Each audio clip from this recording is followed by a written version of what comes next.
Apa yang paling menggerakkan iman seseorang untuk percaya kepada Tuhan, itu menentukan bagaimana ia memperlakukan iman itu dan mempraktekkannya di dalam kehidupan sehari-hari dalam bentuk kebiasaan-kebiasaan yang dilakukannya.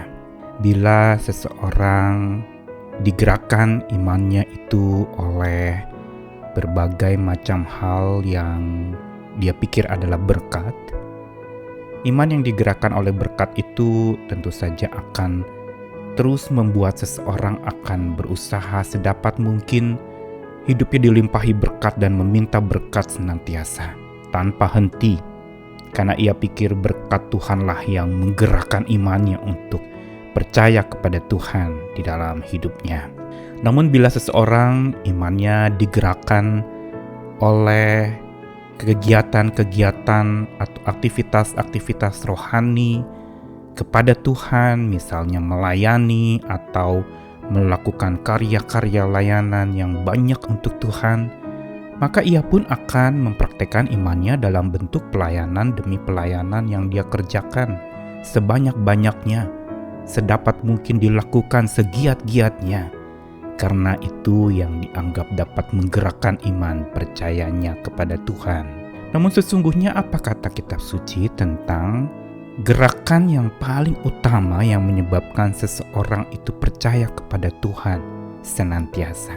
Kitab suci mengabarkan kepada kita tentang bagaimana Tuhan Yesus di dalam kehidupannya, ia percaya kepada Bapanya karena dia tahu dia sebut sebagai Bapa, maka berbicara tentang relasi yang akrab, intim, dan dalam. Sehingga yang kerap Yesus lakukan di dalam mempraktikkan imannya atau percayanya adalah dengan senantiasa menjalin relasi yang kuat, mendalam, selalu dekat, dan mengambil waktu yang begitu banyak untuk mendekatkan diri dengan Bapanya, karena dari situlah sumber kekuatan imannya. Keyakinannya makin bertumbuh bahkan di tengah-tengah masa sulit yang dihadapinya. Dan inilah sebenarnya yang akan kita bersama-sama renungkan hari ini, yaitu iman yang berpijak kepada relasi, apalagi di masa-masa orang banyak mengalami isolasi. Dan kita juga seringkali menghadapinya. Di masa seperti ini kita harus menjaga jarak. Bahkan banyak orang yang walaupun tidak sakit harus mengalami isolasi, bekerja dari rumah, menjaga jarak dengan sesamanya. Kita harus tetap berelasi saat terisolasi. Saya Nikolas Kurniawan kembali menemani di dalam Sabda Tuhan yang menyapa lagi hari ini. Hari ini kita akan bersama melihat dari sosok Daniel yang praktek imannya sungguh dapat menjadi teladan buat setiap kita. Dibacakan dari Daniel pasal 6 ayat 11 sampai 12, lalu ayat 17 dan ayat 20 sampai 24. Demi didengar Daniel bahwa surat perintah itu telah dibuat, pergilah ia ke rumahnya. Dalam kamar atasnya ada tingkap-tingkap yang terbuka ke arah Yerusalem. 3 kali sehari ia berlutut, berdoa serta memuji Allahnya, seperti yang biasa dilakukannya. Lalu orang-orang itu bergegas-gegas masuk dan mendapati Daniel sedang berdoa dan bermohon kepada Allahnya. Sesudah itu raja memberi perintah, lalu diambillah Daniel dan dilemparkan ke dalam gua singa. Berbicaralah raja kepada Daniel, Allahmu yang kau sembah dengan tekun, dialah kiranya yang melepaskan engkau. Pagi-pagi sekali ketika fajar menyingsing, bangunlah raja dan pergi dengan buru-buru ke gua singa. Dan ketika ia sampai dekat gua itu, berserulah ia kepada Daniel dengan suara yang sayu.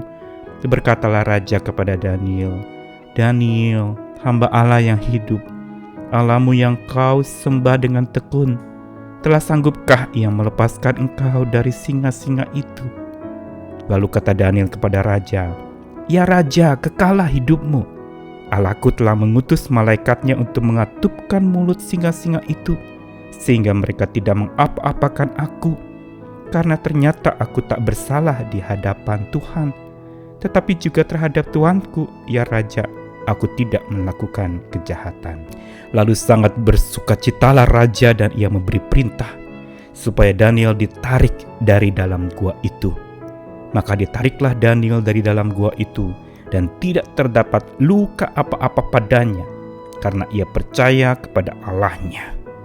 Daniel adalah sosok Yahudi yang cerdas, anak muda yang piawai di dalam intelektualitasnya, dan dia termasuk dalam rombongan orang-orang Israel atau orang Yahudi yang dibuang ke Babel.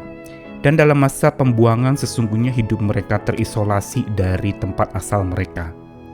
Mereka terasing di tanah asing yang mereka tidak kenal dengan penyembahan kepada berhala yang sudah terkenal di Babel itu.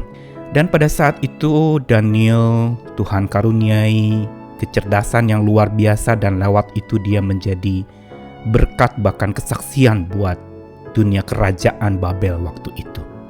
Sehingga raja pun menyayangi dia.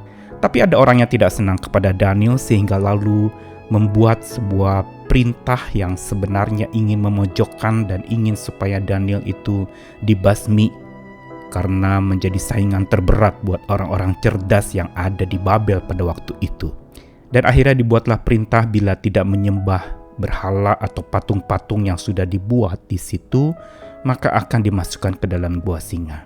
Dan Daniel setelah mendengar apa yang menjadi perintah itu, dia tidak menyalahkan siapa-siapa, dia juga tidak menyesali nasibnya, dia juga tidak lalu kemudian menangis meraung-raung bersedih karena dia harus mengalami tantangan yang begitu berat.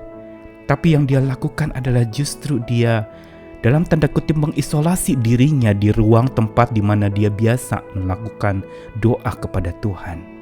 Perhatikan bagaimana Daniel justru membangun sebuah tempat isolasi yang sebenarnya tempat dia berelasi dengan Tuhannya. Dan ini yang menjadi kekuatannya. Di situ dikatakan bahwa dia 3 kali sehari berlutut berdoa memuji Allahnya seperti yang biasa dilakukannya. Dan orang-orang mencari Daniel serta menemukan di tempat itu. Mengapa mereka bisa menemukan? Karena mereka sudah tahu ini kebiasaan Daniel dalam praktek imannya di tanah asing tempat dia dibuang. Ini yang justru menjadi sebuah praktikum iman yang nyata dalam hidup Daniel saat dia terisolasi dari tanah asalnya, saat dia juga terisolasi di tengah-tengah satu konteks yang memang mau memojokkan dan menghabisi dia. Dia justru tetap membangun relasi dengan Tuhan. Dan bahkan di tempat yang terisolasi, yaitu di tempat hukuman gua singa, di mana dia siap disantap oleh singa-singa yang kelaparan itu, Daniel yang sudah biasa di tempat isolasi menjalin relasi dengan Tuhannya, maka dia tetap membangun relasi dengan Tuhannya di tempat isolasinya yang baru, yaitu di gua singa. Dan terbukti bahwa Tuhan menolong dan menyelamatkan dia. Kekuatan percaya Daniel bukan semata kepada berkat Tuhan, bukan juga semata kepada kegiatan-kegiatan pelayanan bagi Tuhan, tetapi terbangun dan digerakkan oleh relasinya dengan Tuhan yang begitu dalam. Inilah yang menjadi power Daniel. Inilah yang menyebabkan dia lalu kemudian punya kecerdasan yang luar biasa. Dan justru ini semua mau mengajarkan kepada kita bahwa praktek kebiasaan berelasi dengan Tuhan di dalam setiap keadaan itu justru andalan utama kita di dalam membangun iman kita dan mempraktikkan iman kita yang nyata dalam segala keadaan. Karena iman yang digerakkan oleh relasi yang kuat dengan Tuhan tidak akan membuat kita tenggelam dan larut di dalam pedihnya terisolasi, tetapi tetap tentram, merasakan kedamaian dan tidak henti. Iman itu membuat kita bersujud kepadanya, menjalin relasi dengannya, karena makin dalam berelasi, makin tentram walaupun hidup terisolasi. Hari ini bagaimanapun keadaan kita, tetaplah tumbuhkan dan biasakan membangun relasi itu dengan Tuhan. Dalam doa, dalam ibadah pribadimu dengan Tuhan, mengalami Dia dalam saat-saat hening dan tenang, dalam kita menyendiri bersama dengan Tuhan dan menikmati hadirat-Nya. Tetap berelasi walaupun kita sedang terisolasi. Tuhan mengasihi kita. Amin.